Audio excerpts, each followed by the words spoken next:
বাঁশবাগানে রাখিয়া সবাই যাইবে চলিয়া, যার যার ঘরে সবাই থাকবে ঘুমাইয়া ঘুমাইয়া, যার যার ঘরে সবাই থাকবে ঘুমাইয়া ঘুমাইয়া। এই হলো ভাই দুনিয়া, কেহ কারোর আপন না, আল্লাহ ছাড়া আর তো আপন পাইবানা পাইবানা, আল্লাহ ছাড়া আর তো আপন পাইবানা পাইবানা। আমাদের আপন কে? আর জোরে বলেন আপন কে? আজকে সারা বাংলাদেশে যুবকরা ইসলামের দিকে ঝুঁকছে। যুবকরা গান বাদ দিয়া, অশ্লীলতা বাদ দিয়া, আড্ডা বাদ দিয়া, সমস্ত কিছু বাদ দিয়া ওয়াজের ময়দানের আয়োজন করছে, জান্নাতের বাগানের আয়োজন করছে। নারাজ হইছেন নাকি খুশি হইছেন? এই মাহফিল আপনাদের জন্য রহমত, আলহামদুলিল্লাহ। আপনাদের জন্য এই মাহফিল হলো গৌরব, কি ঠিক না? এই পৃথিবী ছেড়ে আমাদের প্রত্যেকেরই যাইতে হবে, আমরা কেউ থাকতে পারবো না। পারবো কি? কেউ আছেন যে হুজুর আমি মরম না? আসেনি? থাকলে বাড়ি যায় ঘুমান, যায় না মরবো আর কোনো টেনশন নাই, আসেনি? মরার পরেই টেনশনের বিষয়, কারণ দুনিয়ায় যা কিছু করি সব কিছুর হিসাব দিতে হবে কার কাছে? আল্লাহ তাআলার কাছে। হিসাবটা দিতে হবে মরার আগে না পরে? জোরে বলেন, আগে না পরে? পরে। কিন্তু মৃত্যু যে প্রত্যেকের হবে এতে কোনো সন্দেহ নাই, কি বলেন? আছে? কোরআন সত্য না মিথ্যা? শিওর? বুঝা করেন। আল্লাহ তাআলা বলেন কুল্লু নাফসিন যায়িকাতুল মাউত। আল্লাহ তাআলা পবিত্র কোরআনের মধ্যে বলে দিয়েছেন যাদের জীবন আছে, যাদের প্রাণ আছে, প্রত্যেকের মৃত্যুর স্বাদ গ্রহণ করতে হবে, কোনো সন্দেহ নাই, কোনো সন্দেহ নাই। যুবকদের মরণ হবে নি, মহিলারা মরবে নি, পশু পাখি মরণ আসেনি, সবার মরণ আছে, কিন্তু আমাদের মরণটা একটু ভিন্ন। কারণ অন্য অন্য পশু যারা আছে তাদের মরার পরে আর কোনো টেনশন নাই, কিন্তু আল্লাহ তাআলা বলেন মা খালাকুতুল জিন্না ওয়াল ইনসা ইল্লা লিয়াবুদুন। মানুষ এবং জিন জাতি এই দুইটাকে আমি আল্লাহ তাআলা ইবাদতের জন্য সৃষ্টি করেছি। দুনিয়ার জমিনটা ইবাদতের জন্য আমি আল্লাহ তাআলা বানাইলাম, দুনিয়ার মানুষ আমি ইবাদতের জন্য পাঠাইলাম। দুনিয়া থেকে মানুষগুলো আমার কাছে আসবে, ইন্না ইলাইনা ইয়াবাহুম, প্রত্যেকটা মানুষ আমার কাছে আসতে হবে। ইন্না ইলাইনা ইয়াবাহুম সুম্মা ইন্না আলাইনা হিসাবাহুম। আমার কাছে আসার পরে তাদেরকে মুয়া বানায়া খাওয়ানো হবে না, তাদেরকে জান্নাতের মধ্যে ঢোকানো হবে না, তাদেরকে ছেড়ে দেওয়া হবে না। সুম্মা ইন্না আলাইনা হিসাবাহুম, দুনিয়ায় যা কিছু করেছে সব কিছুর জন্য হিসাব দিতে হবে কার কাছে? আর জোরে বলেন কার কাছে? মরণ তো সবারই হবে, আপনারও মরণ হবে, আমারও মরণ হবে। একজন নর্তকীরও মরণ হবে, একজন নাফরমানেরও মরণ হবে, কাফেরও মরণ হবে, বেঈমানের মরণ হবে, সবারই মরণ হবে। কিন্তু মুমিনের মরণ, মুমিনের ইন্তেকাল, কাফিরের ইন্তেকাল দুইটা সমান না।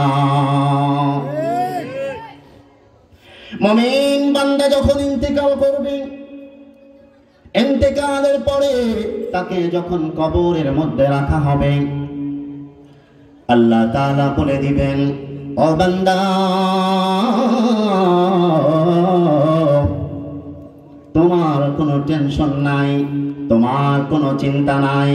দুনিয়ায় আমার ইবাদত করার জন্য, আমাকে মানার জন্য রাতকে রাত মনে করো নাই, দিনকে দিন মনে করো নাই, স্ত্রীর মায়া করো নাই, সন্তানের মায়া করো নাই, সমস্ত কিছুর মায়া ত্যাগ করে আমি আল্লাহকে সময় দিয়েছো। আজকে তুমি কবরের মধ্যে একা থাকবা না, একা থাকবা না, আমি আল্লাহ তোমার সঙ্গী হয়ে যাব। সুবহানাল্লাহ। আর যদি কোনো কাফির বেঈমান ইন্তেকাল করে, ইন্তেকালের সময় আযাব তো আছেই, কবরে রাখার পর তাকে যখন প্রশ্ন করা হবে, তোমার রবকে, তোমার দিন কি, তোমার নবীকে, ও কইব আমি কিছুই জানি না, আমি খালি খাইছি আর ঘুমাইছি আর বাথরুম ভরছি, আমি কিছুই জানি না। আল্লাহ তাআলার ফেরেশতারা বলবেন, এই জন্য তোমাকে পাঠানো হয় নাই। কাফের বেঈমানদেরকে কবরে রাখার পর যখন তারা প্রশ্নের জবাব দিতে পারবে না, ভয়াবহতা কেমন জানেননি? দুনিয়ার জমিনে আমাদেরকে যদি শাস্তি দেওয়া হয়, আযাব দেওয়া হয়, আমাদের হাত কাটলে হাতের মধ্যে ব্যথা পাই, পা কাটলে পায়ের মধ্যে ব্যথা পাই, অন্য অন্য অঙ্গ কাটলে অন্য অন্য অঙ্গের মধ্যে আমরা ব্যথা পাই। কিন্তু কবরের আযাব এমন আযাব, জাহান্নামের আযাব এমন আযাব, যদি আঙ্গুলের মাথায় আযাব দেওয়া হয়, কলিজা পুরে ছাই হয়ে যাবে। মুনকার নাকির ফেরেশতা এসে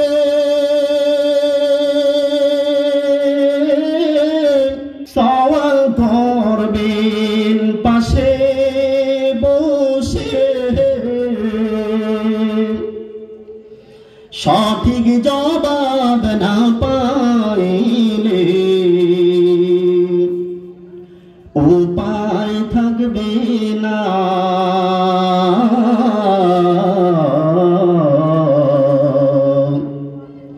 দুনিয়াতে নৌকা দাইয়া কবরে কাঁদাইও না, দুনিয়াতে নৌকা দাইয়া কবরে কাঁদাইও না। কবরের আযাব সহ্য করা যাবে না। কবর বড় কঠিন জায়গা রে ভাই, কবর বড় কঠিন জায়গা। ওই কবরে আপনাকে আমাকে রাখার পরে মাথার মুষ্টি খুইলা সবচাইতে আপনজন লাভ দিয়া উঠে যাবে। আপনি তাকে দেখবেন, দূরের কেউ না, আপনার শত্রু না, যার সঙ্গে দুনিয়ায় আপনার বাজাবাজি আছিল সে না, আপনার সবচাইতে আপনজন, সবচাইতে কাছের মানুষটা, যার জন্য দিনের পর দিন আপনি কষ্ট করেছেন, রাতের পর রাত আপনি কষ্ট করেছেন, জীবনটাকে শেষ করে দিয়েছেন, সবচাইতে আপন মানুষটা কবরের মধ্যে রেখে আপনাকে লাভ মেরে চলে আসবে, মাটি দিয়া ঢেকে দিবে, আর কেউ কবরের দিকে ফিরে চাইবে না, প্রত্যেকেই নিজের বাড়িতে চলে আসবে। জোরে বলেন ঠিক কিনা? কবরেতে রাখিয়া মাথার মুষ্টি খুলিয়া লাভ মারিয়া উঠবে তোমায় সারিয়া সারিয়া, বাঁশের চাল বানাইয়া কলা পাতা বিছাইয়া, মাটি দিবে দুই পা দিয়া পারাইয়া পারাইয়া মাটি দিবে দুই পা দিয়া পারাইয়া পারাইয়া বাঁশবাগানে রাখিয়া সবাই যাইবে চলিয়া যার যার ঘরে সবাই থাকবে ঘুমাইয়া ঘুমাইয়া যার যার ঘরে সবাই থাকবে ঘুমাইয়া ঘুমাইয়া এই হলো ভাই দুনিয়া কেহ কারোর আপন না আল্লাহ ছাড়া আর তো আপন পাইবানা পাইবানা আল্লাহ ছাড়া আর তো আপন পাইবানা পাইবানা আমাদের আপনকে আর জোরে বলেন আপনকে আমাদের আপন হলো আল্লাহ ইয়াউমা ইয়াফিরুল মারউ মিন আখিহি ওয়া উম্মিহি ওয়া আবিহি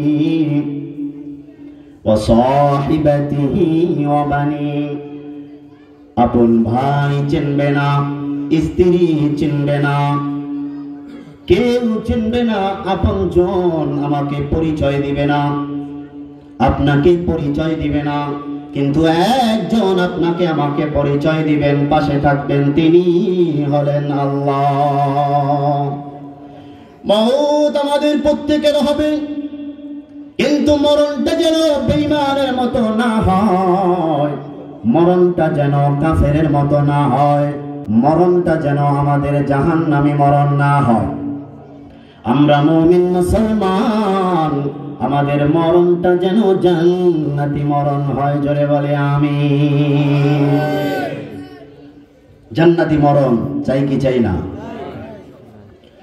জান্নাতি মরণ চাইলে সমাজে টেন্ডার বাজি করা যাইবনি জান্নাতি মরণ চাইলে ঘুষ খাওয়া যাইবনি জান্নাতি মরণ চাইলে হারাম খাওয়া যাইবনি জান্নাতি মরণ চাইলে গুনাহ করা যাইবনি কিন্তু বর্তমান সময় এমন একটা অবস্থা হারামের মধ্যে ডুবে আছে সুদের মধ্যে ডুবে আছে ঘুষের মধ্যে ডুবে আছে ব্যভিচারের মধ্যে ডুবে আছে আবার নিজেকে জান্নাতি দাবি করে আছে না যত খারাপ কাজ করে কিন্তু নিজের দাবি করে খুব ভালো আছে না নাই নিজে যাকে ভালো বলে ভালো সে তো নয় লোকে যাকে ভালো বলে ভালো সে হয় ঠিক কিনা এই জন্য বন্ধুগণ আমার মরণ আসার আগে মরণের জন্য প্রস্তুতি নিতে হবে কুল ইন্নাল মাউতাল্লাযী তাফিরুনা মিনহু ফাইন্নাহু মুলাকীকুম মরণ থেকে বান্দা যতই তোমরা পালাবার চেষ্টা করো কেন মরণ থেকে কেউ তোমরা পালাইতে পারবা না পালানো যাবে কুল ইন্নাল মাউতাল্লাযী তাফিরুনা মিনহু ফাইন্নাহু মুলাকীকুম মরণ তোমার সঙ্গে মোলাকাত করবে মরণ তোমার সঙ্গে সাক্ষাৎ করবে তুমি যদি কাঁচ দিয়ে একটা ঘর বানাও ওই ঘরের মধ্যে যদি একটু বাতাস ঢোকার মতো জায়গা না থাকে তুমি যদি চিন্তা করো আজরাইল ঢুকতে পারবে না যদি তুমি কাঁচ দিয়ে গ্লাস বানায়া গ্লাসের মধ্যে ঢোকো তাহলে তোমার মরণ আরো আগে নিঃশ্বাস বন্ধ হয়ে যাবে পাহাড়ের গুহায় যা পালাও বাঁচতে পারবা না আল্লাহর কোরআন বলে মরণ থেকে বাঁচতে পারবা না মরণ তোমার সঙ্গে মোলাকাত করবে মরণ তোমার সঙ্গে মোলাকাত করবে যেখানেই তুমি পালাও না কেন সেখানে আজরাইল তোমাকে যায় ধরবে আপনার আমার যখন ইন্তেকাল হবে মুমিনদের যখন ইন্তেকাল হবে মুমিনরা ইন্তেকালের জন্য প্রস্তুত থাকবে আর যারা কাফির আল্লাহ তাআলাকে মানে নাই তাদের যখন মরণ ঘনায় আসবে আল্লাহ তোমার কাছে কিছু সময় চাই কিছু সময় যদি দুনিয়ার জমিনে তুমি আমাকে দাও, ফাআসাদদাক ওয়া আকুম মিনাস সালিহিন, আমাকে যা দিছো সব তোমার রাস্তায় দিয়া দিব। আমাকে যতটুকু সময় তুমি দিবা, সময়টা তোমার রাস্তায় ব্যয় করব, আমি সৎ লোকের সঙ্গে চলব। পরীক্ষার হলে যখন ছাত্ররা পরীক্ষা দিতে যায়, সময় থাকে 3 ঘন্টা অথবা 4 ঘন্টা, ঠিক না? কয় ঘন্টা? 3টা ঘন্টা সময় দেওয়ার পর যেই ছাত্রটা লিখতে পারলো না, খাতা নেওয়ার সময় হয়ে গেল, শিক্ষক টান দিয়া খাতাটা নিয়ে গেল, খাতা দিয়া দাও। ছাত্র ডাক দিয়া বলে, উস্তাদ আর 5টা মিনিট সময় দেন। 5টা মিনিট সময় দিলে যতগুলো প্রশ্ন আছে সুন্দর করে উত্তর দিয়ে দিব। শিক্ষক বলে, টানা 3টা ঘন্টা তোমাকে আমি সময় দিলাম, এই সময় তুমি লিখতে পারলা না, 5 মিনিটে কতটুকু লিখবা ওইটা আমার জানতে বাকি নাই। কি ঠিক না? 50 বছর হায়াত দিল বান্দা, 60 বছর হায়াত দিল, 70 বছর হায়াত দিল, 80 বছর হায়াত দিল। এত লম্বা হায়াত পাওয়ার পর তুমি আল্লাহকে চিনলা না, রাসূলকে চিনলা না, কোরআন চিনলা না, দ্বীন চিনলা না, ধর্ম চিনলা না, ইসলাম চিনলা না। যখন তোমার কাছে আজরাইল চলে আসলো, এখন তুমি বলতেছো আমাকে আরেকটু সময় দাও, ফাআসাদদাক ওয়া আকুম মিনাস সালিহিন, সব আমি তোমার রাস্তায় দিয়া দিব। আল্লাহ কয়, তুই যে কতটুকু দিবি আমার চাইতে ভালো কেউ জানে না। কি ঠিক না? ওই সময় চাইলে আর সময় পাওয়া যাবে? আজরাইল যখন চলে আসবে তখন হাজারো সময় চাইলেও সময় পাওয়া যাবে না। এই জন্য বলি বন্ধুগণ আমার, খবরদার খবরদার, কবরে যেহেতু যাইতে হবে, হিসাব যেহেতু দিতে হবে, জীবনটা চালায়ও এমন ভাবে চালায়ও যাতে করে আল্লাহর সামনে দাঁড়াইলে লজ্জিত হইতে না হয়। নিজের জীবনটা সুন্দরভাবে সাজায় নিতে হবে।